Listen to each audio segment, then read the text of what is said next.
सबको स्लाइड दिखाई दे रही है? Yes ma'am. ठीक यस है। मैम। तो आज का टॉपिक है मायोकार्डाइटिस। जैसे कि मैंने पहले बेटा सबको दिखाई दे रहा है ना? नहीं मैम, मुझे नहीं दिख रही। नहीं दिखाई दे रहा? दिख तो रही है वो तेरी। कहाँ दिख रही है? स्क्रीनशॉट लेके भेजू? झूठ बोल रही है, तेरा नेट ना आ रहा होगा। आ रहा है मेरा नेट। किधर से आ रहा? बस में वैसे ही। एक बार रिजॉइन कर लो ना।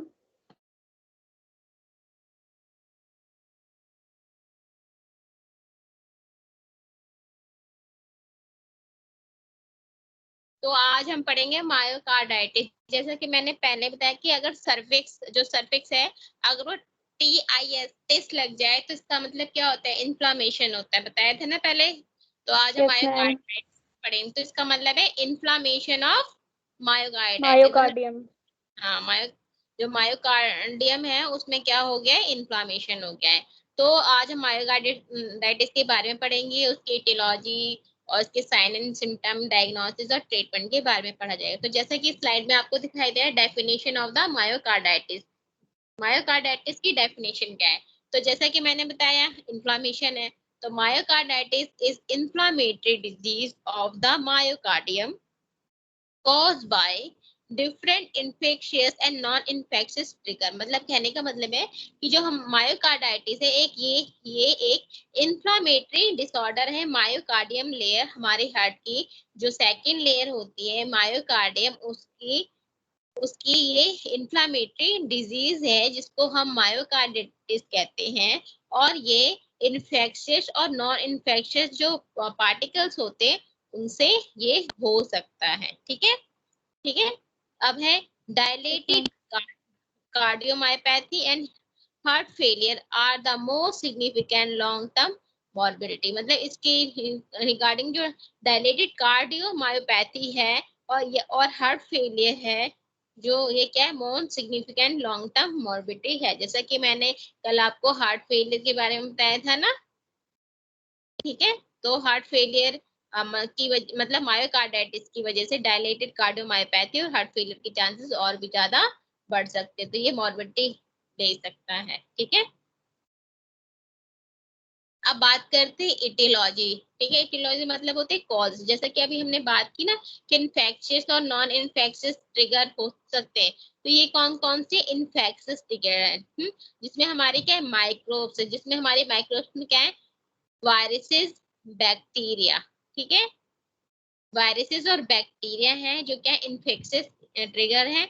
और जो नॉन इन्फेक्शियस है वो भी हमारे बॉडी में प्रेजेंस। इसमें लिखा है कार्डियोटॉक्सिन और हाइपर सेंसिटिविटी। तो ये जो इटियोलॉजी में आपको वायरसेस के नाम दिखाई दे रहे होंगे, यहाँ पे बैक्टीरिया के नाम दिखाई दे रहे होंगे, और कार्डियोटॉक्सिक और हाइपर सेंसिटिविटी के पार्ट्स यहाँ पे, कंपाउंड्स यहाँ पे दिखाई दे रहे हैं सबको। Yes ma'am. अगर हम वायरसेस की बात करते हैं तो यहाँ दिख रहा होगा एडिनो वायरस। देखो बेटा, आपको दिखाई दे रहा है? देखो, वायरसेस में एडिनो वायरसेस है, लियोनाइसिस है, साइटोमेगालोन वायरस है, एप्स्टेन बार वायरस है, हेपेटाइटिस सी वायरस है, हार्ट सिंबल वायरस है, HN है, इन्फ्लुएंजा वायरस है, मम्स है, पार्वो वायरस है, पोलियो वायरस है, रेबीज है, रुबेला है, वेरिसेला जोस्टर वायरस और येलो फीवर। दिखाई दे रहा है ना सबको वायरसेस? तो मतलब इसमें हमारे वायरसेस भी ऐड है और साथ साथ उनके डिसऑर्डर भी, जिससे मायोकार्डाइटिस होने की चांसेस बढ़ जाते हैं। अब हम बात करते हैं बैक्टीरिया की, जिसमें हमारे क्लेमाइडिया है, क्लोरा है, माइकोप्लाज्मा है, मिसेरिया है, सल्मोनेला है, स्ट्रेप्टोकोकस है,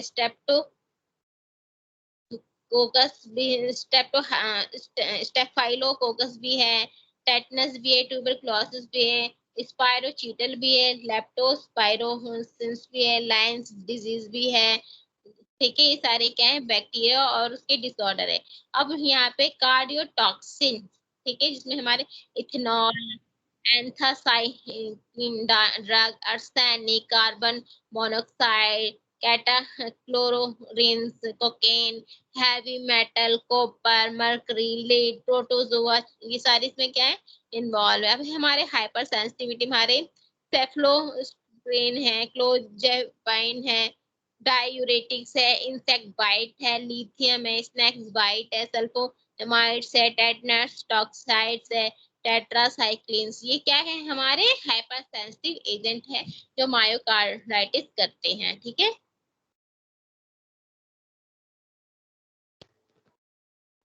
नेक्स्ट, जैसे कि आपको इसमें दिखाई दे रहा है, viruses are most common agent. Normally जो मायोकार्डाइटिस के लिए जो वायरस है वो क्या है, मोस्ट कॉमन एजेंट है।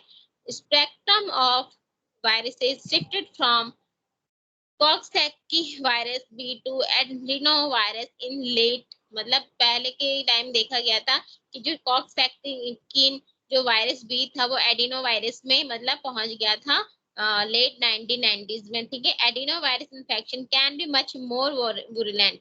जो एडिनो वायरल इन्फेक्शन था वो हमारे कॉक्सैकी वायरस से बहुत ज्यादा विरुलेंट था and cause extensive cell death, जिसकी वजह से क्या होता था, सेल डेथ बहुत ही ज्यादा एक्सटेंसिव हो गई थी विदाउट कंपेरेबल इंफ्लेमेटरी रिस्पॉन्स के भी बहुत ज्यादा ये सेल डेथ होने लगी थी। ठीक है,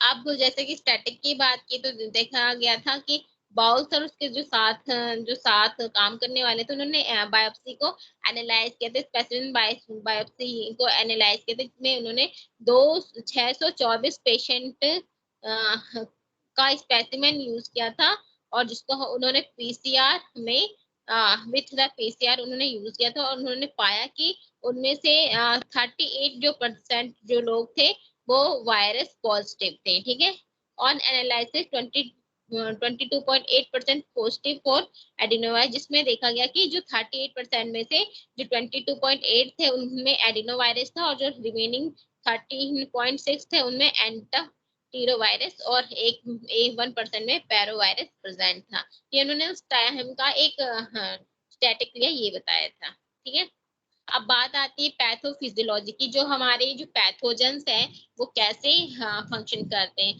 तो अगर हम एक्यूट मायोकार्डाइटिस की बात करें तो एक्यूट मायोकार्डाइटिस में पहले इन्फेक्शन होगा, ठीक है, जिसकी वजह से मायोसाइट्स नेक्रोसिस होने लगी और मैक्रोफेजेस एक्टिवेट हो जाएगा।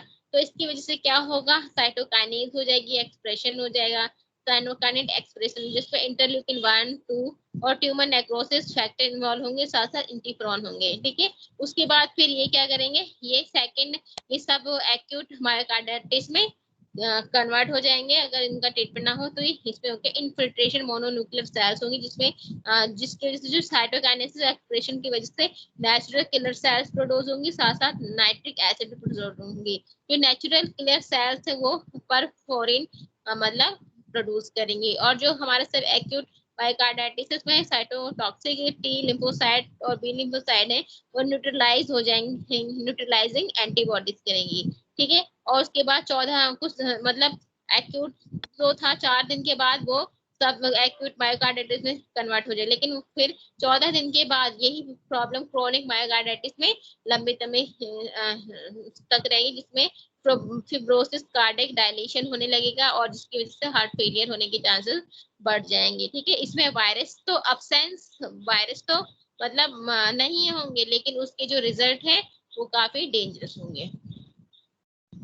जैसे कि इस स्लाइड में आपको फ्लो चार्ट दिखाया गया है, तो कि कैसे जो वायरस है वो हमारे हार्ट पे इफेक्ट करेगा। ठीक है, तो इसमें देखो वायरल इन्फेक्शन हुआ, वायरल इन्फेक्शन होने की वजह से इन्फ्लामेशन और इंजरी हुई। ठीक है, इन्फ्लामेशन और इंजरी से दो चीज हो सकती है, इन्फ्लामेशन इंजरी से या तो स्कारिंग हो सकती है, ठीक है, और स्कारिंग के बाद एरिथमिया हो जाए, मतलब जो हमारी हार्ट बीट है वो प्रॉपर नहीं होगी और उसकी वजह से कंजेस्टिव हार्ट फेलियर होने के चांसेस बढ़ जाएंगे। ठीक है, और दूसरा है इन्फ्लामेशन और इंजरी की वजह से डिक्रीज मायोकार्डाइटिस कॉन्ट्रैक्टिलिटी हो जाएगी, फिर हार्ट इलार्ज हो जाएगा, हार्ट के इलार्ज होने से एक तो कार्डियक आउटपुट डिक्रीज हो जाएगा और साथ साथ जो उसका LAP है वो इंक्रीज हो जाएगी, जिसकी वजह से पल्मरी एडिमा हो जाएगा और CHF को कॉज करेगा। अगर कार्डियक आउटपुट डिक्रीज हो गया तो सिम्प्टोमेटिक जो टोन्स है वो इंक्रीज हो जाएंगे और CHF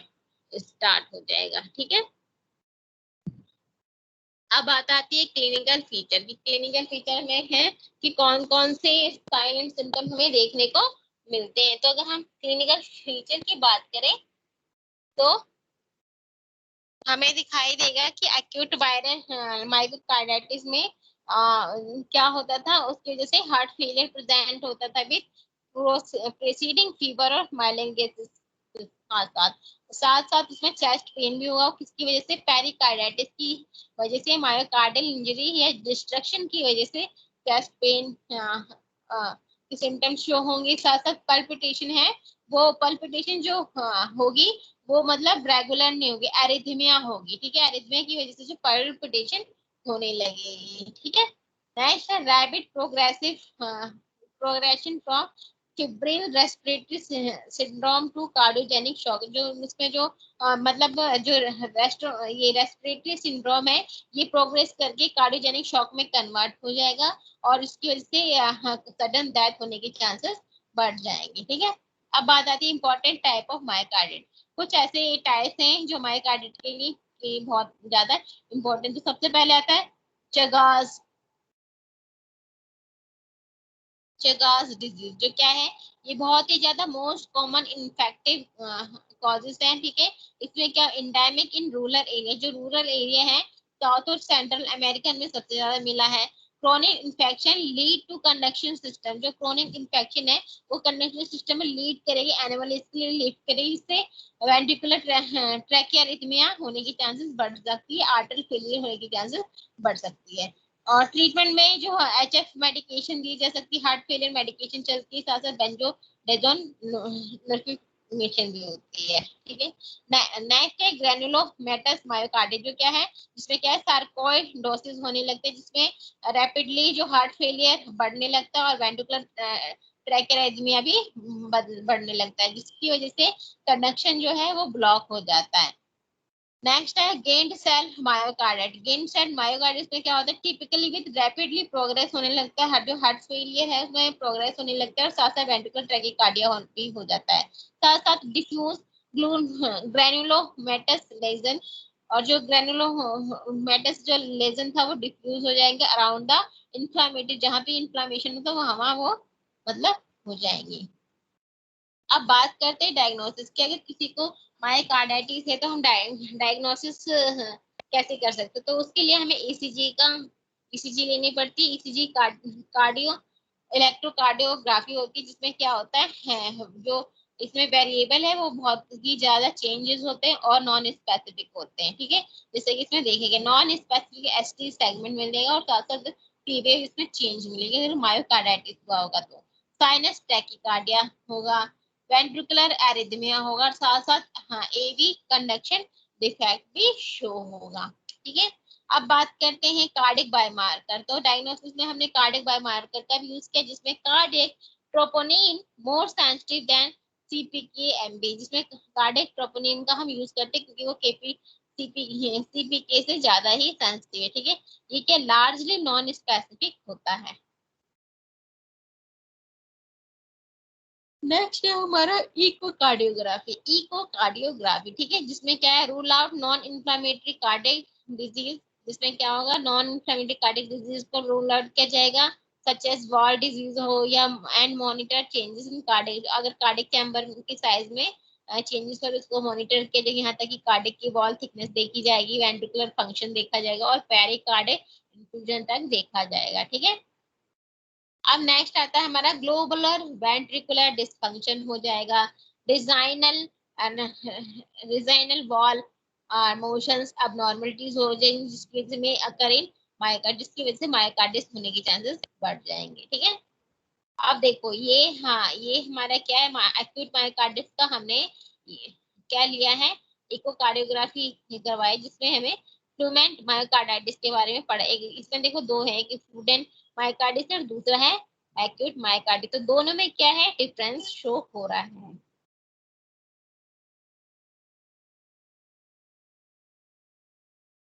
नेक्स्ट डायग्नोसिस है एमआरआई, एमआरआई ऑफ हार्ट, जिसमें क्या MRI is emergency is important tool for the diagnosis and follow up patient with acute myocarditis. मतलब अगर किसी को एक्यूट मायोकार्डिटिस हो रहा है तो ये एक बहुत ही इमरजेंसी टूल है उसको डायग्नोस करने के लिए और फॉलो अप करने के लिए।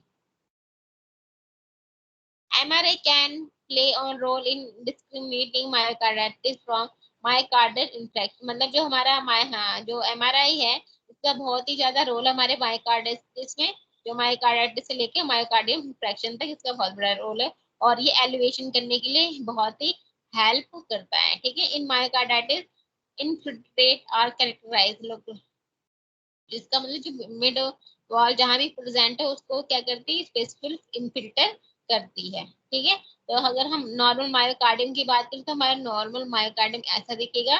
ठीक है, मायोकार्डियल इन्फेक्शन में हमें थोड़ा सा चेंजेस दिखेगी। अगर किसी मायोकार्डाइटिस है तो देखो इनमें थोड़ी बहुत क्या है चेंजेस हमें दिखेगी। दिख रही है ना सबको, मेरे स्लाइड में दिख रहा है, डिफरेंस दिख रहा है?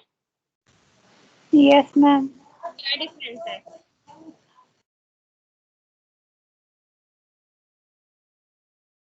क्या डिफरेंस है? मैम मायोकार्डियल लेयर में दिख रहा है डिफरेंस। हाँ तो देखो, अगर नॉर्मल मायोकार्डियम में तो देखो जो एलवी है लेफ्ट वेंट्रिकल उसके नीचे का जो पोर्शन है वो कम दिखाई दे रहा है, लेकिन मायोकार्डियल इन्फेक्शन हो जाएगा तो थोड़ा सा जो हमारा एलवी है थोड़ा सा और थोड़ा डिस्ट्रैक्ट हो गया, साइड से दिखाई दे रहा है ना। और मायोकार्डाइटिस में और भी ज्यादा प्रॉब्लम, मतलब जो जगह है वो उसमें देखो व्हाइट व्हाइट कलर दिखाई दे रहा है ना, इसका मतलब उसमें इन्फेक्शन हो गया है। ठीक है, अब गोल्ड स्टैंडर्ड कौन सा है, एंडोमायोकार्डियल बायोप्सी की जाती है, एटलीस्ट 5 सेपरेट बायोप्सी स्पेसिमेन देखा जाता है। ठीक है, अगर फर्स्ट बायोप्सी में क्या होगा, मायो मायोसाइट नेक्रोसिस और डीजनरेशन या both associate with inflammatory infiltration adjust to degenerate in necrotic. अगर हम फर्स्ट बायोप्सी की बात करें तो इसमें क्या आएगा, मायोसाइट नेक्रोसिस होगा और साथ साथ डीजनरेशन भी हो जाए, और ये दोनों भी एक साथ मतलब एसोसिएट हो सकते हैं।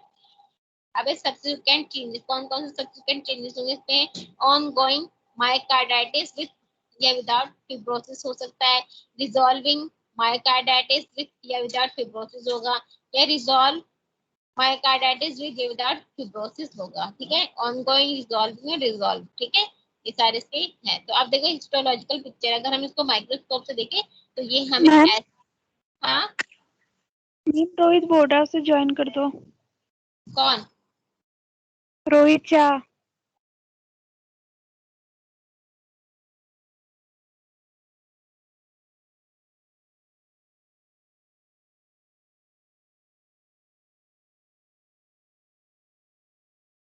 ये कोई टाइम है ज्वाइन करने का?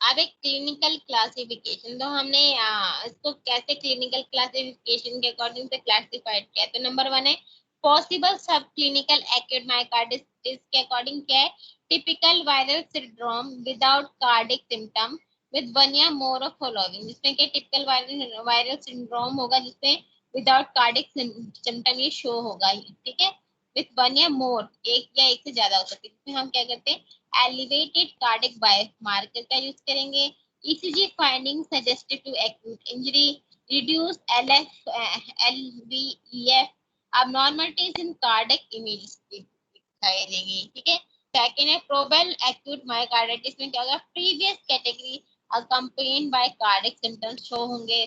थर्ड है डेफिनेट मायोकार्डाइटिस में क्या होगा, previous category plus histological evidence होने चाहिए। ठीक है, अब बात करते हैं हम ट्रीटमेंट की। ठीक है, कि हम मायोकार्डाइटिस को कैसे ट्रीट करेंगे। तो इसमें क्या है, core principle of treatment in myocarditis और optimal care of arrhythmia and of heart fail, मतलब जो हम मायोकार्डाइटिस का जो मतलब जो जिस प्रिंसिपल के हिसाब से हम इसमें ट्रीटमेंट करेंगे वो किसके लिए ऑप्टिमल केयर है, वो एरिथमिया और हार्ट फेलियर के लिए सबसे बड़ी केयर है। ठीक है, पेशेंट विद एलवी डिस्फंक्शन या symptomatic heart failure should follow अगर किसी पेशेंट को एलवी डिस्फंक्शन है और या सिम्टोमेटिक हार्ट फेलियर है तो वो क्या फॉलो करेगा, current heart failure therapy guideline को फॉलो करेंगे, जिसमें हमारे डाययूरेटिक और एसीई इनहिबिटर प्रेजेंट होंगे। ठीक है, अब देखो क्या है मैनेजमेंट एल्गोरिथम, तो क्या होगा, तो जैसे कि आपको यहाँ पे एक चार्ट दिखाई दे रहा है मैनेजमेंट एल्गोरिथम, इसमें क्या है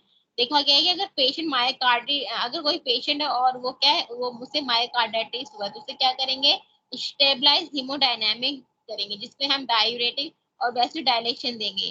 ठीक है, और जिसकी वजह से अगर अगर वो स्टेबल है तो रिमॉडलिंग थेरेपी का यूज किया जाएगा, जिसमें हम एसी एआरबी या बीटा ब्लॉकर या एल्डो एंटागोनिस्ट यूज करें अगर वो स्टेबल हो गया। अगर वो अनस्टेबल हो गया है तो हम उसे हीमोडायनेमिक सपोर्ट कौन सा देंगे, ओनोट्रोपिक एजेंट देंगे, बलून पंप देंगे और वीएडी देंगे। ठीक है, अनस्टेबल का भी हो गया, स्टेबल का भी हो गया।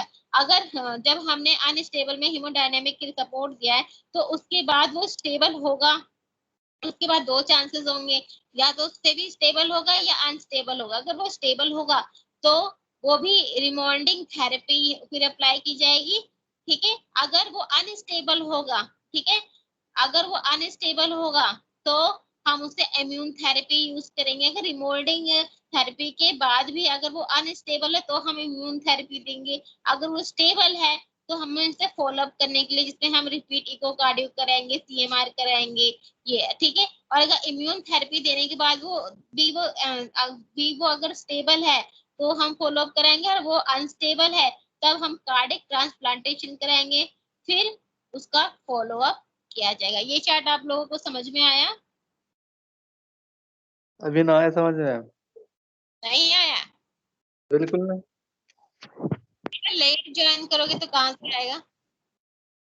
मेरा एंट्री किया मैम मैंने, कब एंट्री किया? वही एंट्री कर ली थी। अच्छा, अब देखो बेटा इसमें क्या है कि यहाँ पे है अगर किसी पेशेंट को मायोकार्डाइटिस है तो हम उसके लिए क्या यूज करें, थेरेपी यूज करें। तो ऐसा है ना कि कुछ जो अगर हम उनको मेडिसिन है कुछ भी दे तो ऐसा हो सकता है पेशेंट है तो स्टेबल हो सकता है या अनस्टेबल होता है। तो इसमें देखो दोनों तरीके का है ट्रीटमेंट दे रहे, स्टेबल हो गए तो अब उसे हम और आगे फॉलो करेंगे, अगर अनस्टेबल है तो तब हम उसे दूसरी तरह से फॉलो अप करेंगे। तो जैसे कि इसमें अगर पेशेंट मायोकार्डाइटिस का है तो हमें उससे स्टेबलाइज हीमोडायनेमिक देंगे। ठीक है, अब हमने उसे हीमोडायनेमिक दे रखा है, अब हमें देखना है कि उस पर असर करता है कि नहीं करता। अगर वो स्टेबल हो जाता है तब हम देंगे उसे रिमोल्डिंग थेरेपी अगर स्टेबल है। अगर नहीं स्टेबल है, अनस्टेबल है, तब हम हीमोडायनेमिक सपोर्ट देंगे। ठीक है, अब अगर हमने हीमोडायनेमिक सपोर्ट दे दिया उसके बाद अगर वो स्टेबल हो गया तब जाके हम उसे रिमोल्डिंग थेरेपी देंगे, नहीं तो हम उसको इम्यून थेरेपी देंगे। ठीक है, ठीक है, हो गया। अगर वो स्टेबल हो गया था और हमने उसको इमोल्डिंग थेरेपी दी, अब उस यहाँ भी पता करना है कि वो स्टेबल हुआ है कि नहीं हुआ। अगर वो स्टेबल हो गया तो हम फॉलो अप करेंगे, अगर वो अनस्टेबल हुआ है तब जाके हम उसे इम्यून थेरेपी देंगे। ठीक है, अब हमने उसको इम्यून थेरेपी दी है, उसमें भी देखेंगे अगर वो स्टेबल है तो हम फॉलो अप करेंगे, अगर स्टेबल नहीं है तो हम कार्डिक ट्रांसप्लांटेशन करेंगे। समझ में आया? सोनाली समझ में आया चार्ट से? यस मैम, थोड़ा बहुत आ गया। थोड़ा बहुत आ गया ना। देखो ये जो चार्ट है ना इसमें देखो अनस्टेबल स्टेबल दोनों का ये कि अगर हमने मान लो कि कोई मेडिसिन पेशेंट पे अप्लाई की है और वो वर्क नहीं कर रहा है तो हम दूसरा मतलब कुछ करेंगे उसे स्टेबल करने के लिए। दिखाई दे रहा है ना स्टेबल और अनस्टेबल? Yes ma'am. जैसे मान लो कि अगर हमें कभी फीवर होता है तो ऐसा तो नहीं है ना कि हमें मेडिसिन हमने खा ली हमारा फीवर उतर जाए। कुछ लोग होते हैं एक बार मेडिसिन दे दो वो ठीक हो जाते, लेकिन कुछ लोग होते हैं जिनको मेडिसिन दे दो वो ठीक नहीं होते, फिर हम उसके साथ और भी कोई सप्लीमेंट देते हैं फिर वो जाके ठीक होते हैं, ऐसा होता है ना। उसी तरह इसके साथ भी है। मैम हम्म, ये तो कार्डियो का सिलेबस है। क्या? ये तो कार्डियो का सिलेबस है। हाँ, हाँ, मुझे क्यों बता रही है।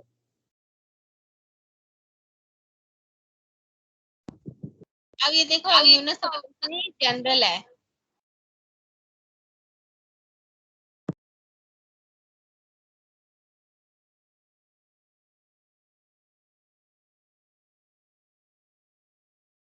मैम ये वेब एप्लीकेशन बहुत अच्छी है।